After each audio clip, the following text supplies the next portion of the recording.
गली के किनारे ला ठमठमा, धुएं की बुहुआ में घलती, कच्चा फर्श ठंडी दीवार पर हाथ के निशान चमकते, कमरे में कागजों की तह,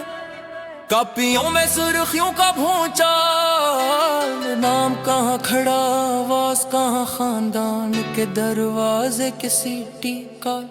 फटे नोटिस डाकट का रिकॉर्ड, तफसील छुपी जैसे राज का ताल, बैठे लोग पूछते बार बार कौन लेकर गया हक का सवाल। खून के धब्बे इबादत गा के फर्श पे लोग जमीन को छूते,